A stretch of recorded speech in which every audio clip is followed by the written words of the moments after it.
Warm welcome to CA Raja classes and thank you so much for joining this mini and micro webinar. Before we get into the discussion, let me just take a couple of minutes to introduce myself. I am CA N Raja, a chartered accountant by qualification, a teacher and trainer by passion and teacher for 3 lakh plus students worldwide. I started my career as a banker with State Bank of India. Then after a period of 4 years, I got into CA practice. I had my practice for 7.5 years, but I realized my calling is teaching. I started focusing on teaching and training. And today, with the blessings of God, we have 3 lakh plus students worldwide. So now it's time for us to get into the session.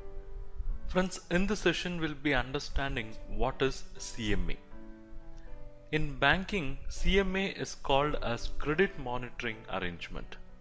This is nothing but an Excel sheet which will give information about the past of the customer in financial data, which is basically lifted from audited financial statements, and it will also give picture about future, that is what is they are having as estimate for immediate future, say that's next year, and what they have as a long-term plans for their term loan tenors, which are called as projections. So CMA is basically an Excel document which will tell to the bank about the financial performance of the customer in the past and what he is planning for the future.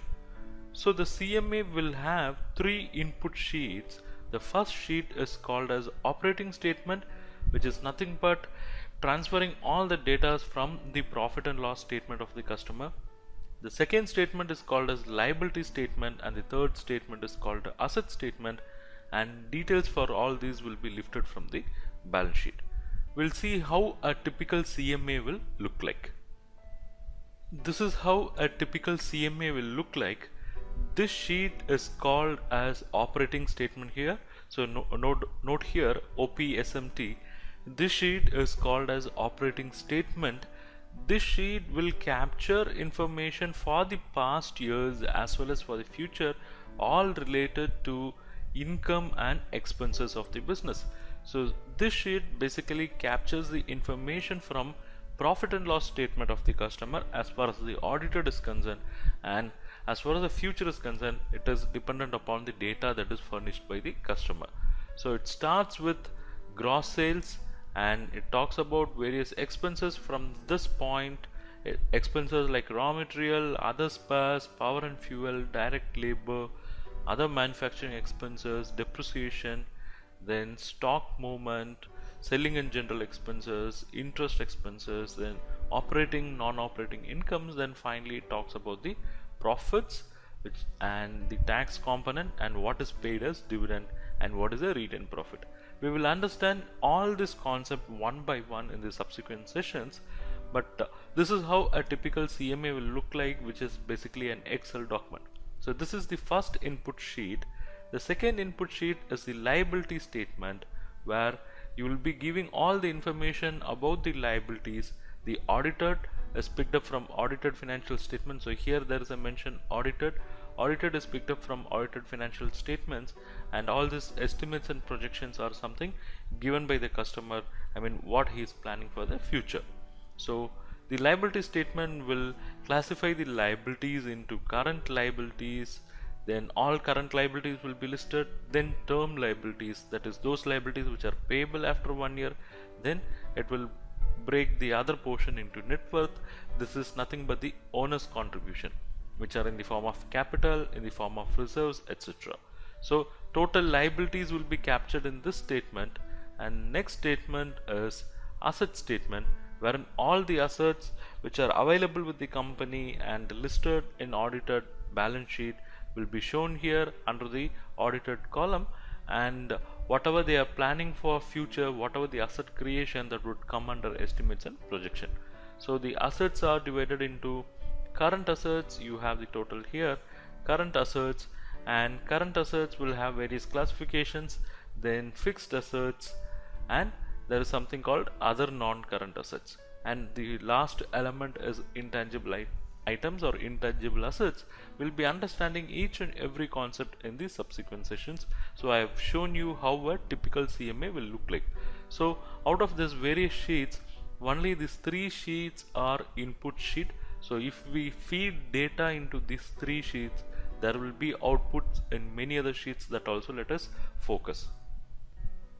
So by now you would have understood that in CMA, input have to be given from two statements. One is the operating statement and the other one is balance sheet. Balance sheet means basically the asset statement and liability statement. But if this input is given, then that CMA would give various outputs. What are the outputs? The first output would be a sheet called financial ratios. Financial ratios or financial indicators is the output sheet. So if all the data are entered in operating statement and balance sheet, this statement will be prepared automatically. This sheet will come automatically, which will talk about various financial indicators. So it starts with operating profit, then profit before tax, profitability, cash accrual, paid up capital, T&W, adjusted T&W, like that. It starts and goes on with many ratios, and the ratios goes to other ratios, efficiency ratios, then risk rating related ratios, and it keeps going on. So once you feed the data in those three sheets, you are going to get this sheet, and which is one of the important sheet in banking, because this is going to talk about all the wellness and bad things of the customer in terms of ratios. The second output what you would get would be the holding level sheet. This sheet basically talks about the levels of current assets and current liabilities maintained by the customers. So this is the holding level sheet. You will have it as WCC, that is working capital holding level sheet.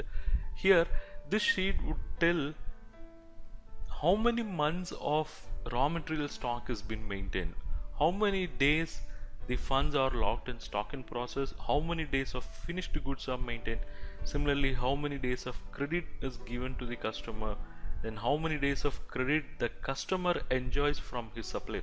All this detail will be available in this sheet. Then the next output would be the ABF statement.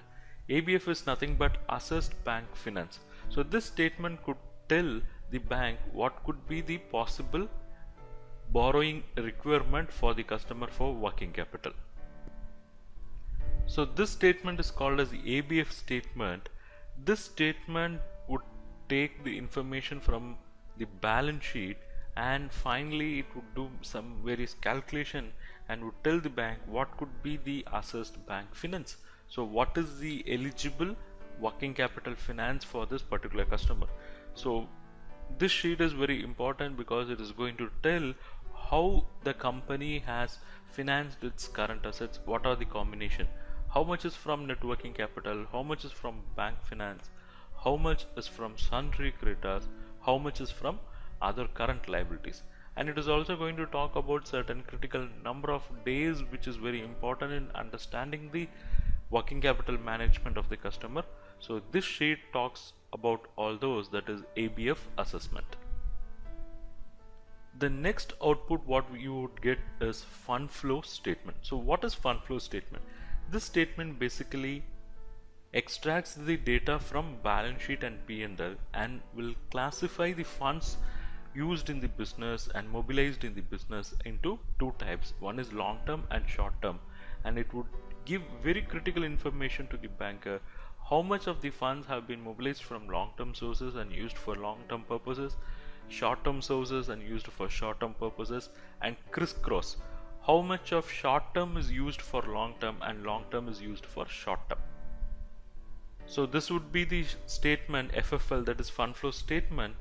This statement would list out all the sources, all the source of funds, and when we say sources, all long-term sources, and it will also list all the uses, I mean what are the long-term uses. Sources and uses will be shown separately. Then at end of it, it would give what is the surplus or deficit out of all these sources. So there were some long-term sources, there were some uses. So after usage there should be some surplus, or it can also be deficit. If there is surplus, how the surplus was used for further activities, or if there is deficit, how the deficit was managed. That's what I explained in the subsequent lines. All this we'll understand in a separate session. So in CMA we have to give input that is basically for past as well as for future.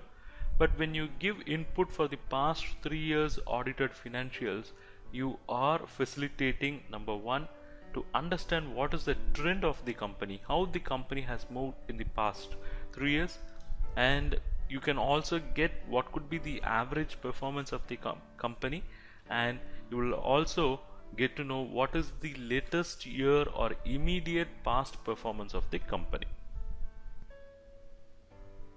Now let us list out the items in CMA one by one to gain some understanding. See, the first item is operating statement, so we list only the operating statement items. To start with, we have to give past 3 years information, number one. Number two, we have to give estimate and projection. So any CMA, it should have past 3 years, number one. Number two, it should give estimate for the current year and what you are going to plan for the projection, that's for the future year.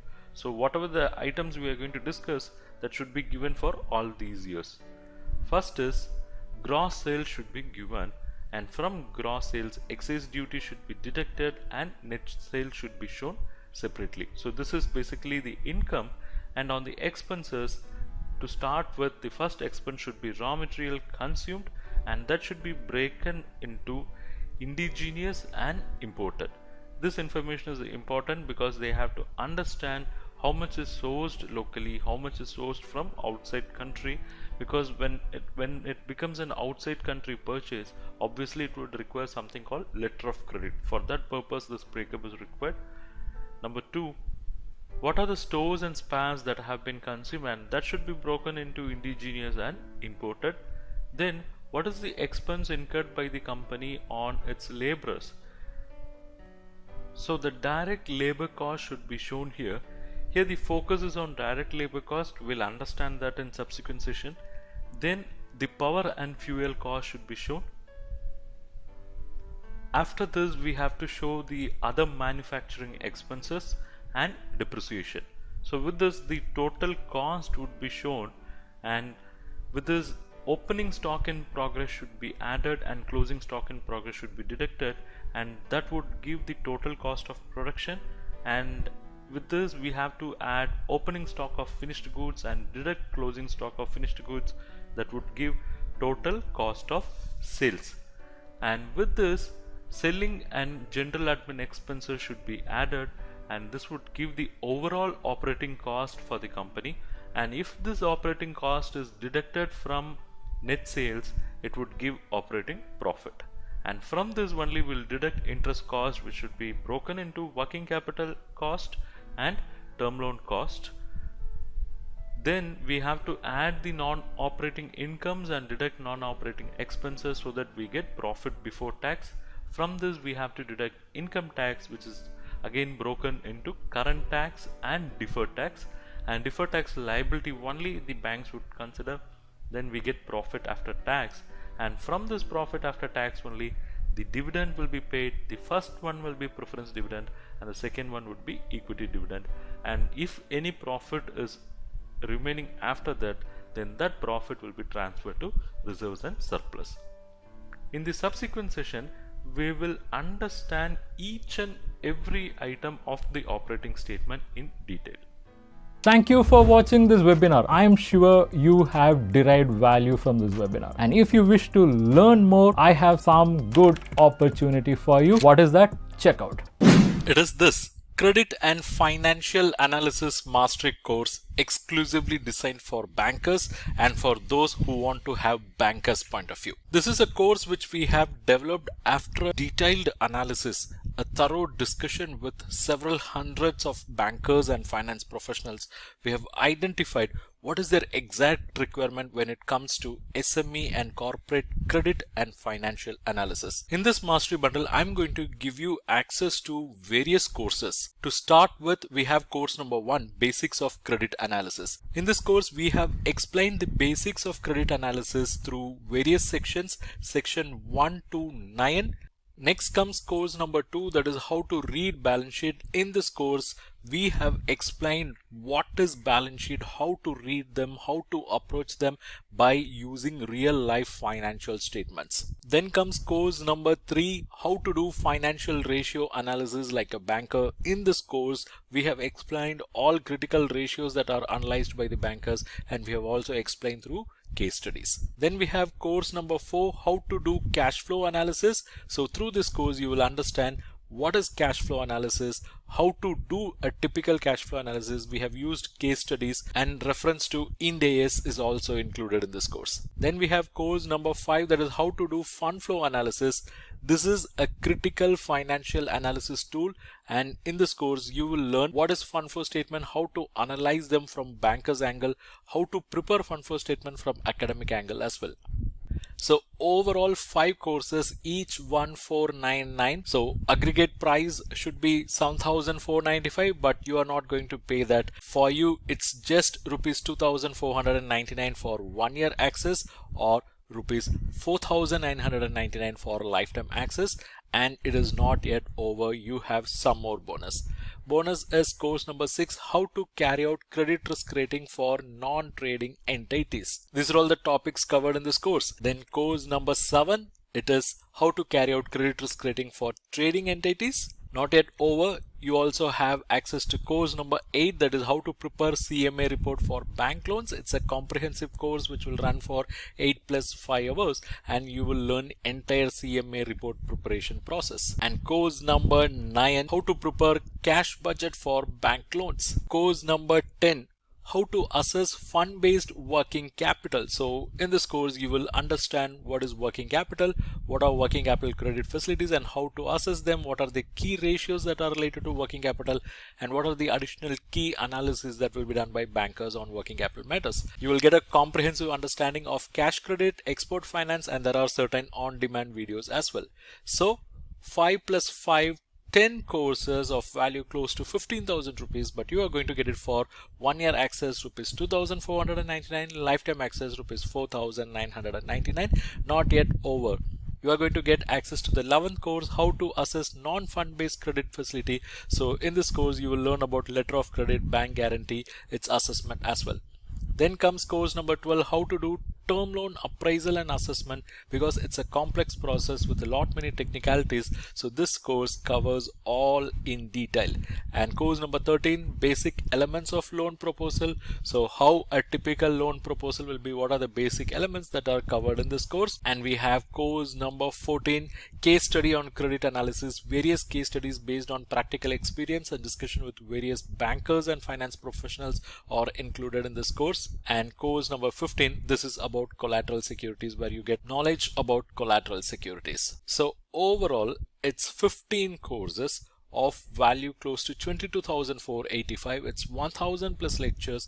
You can subscribe for 1 year access or lifetime access as you wish. These are all pre-recorded courses, so you can access them anytime as per your convenience. You can access them in mobile app or desktop, and for you the price is not 22,485, it is rather 2,499 for 1 year access or 4,999 for lifetime access. You can check the link in description, where without using any discount coupon code you can enroll at this discounted price, because it's a discount applied link.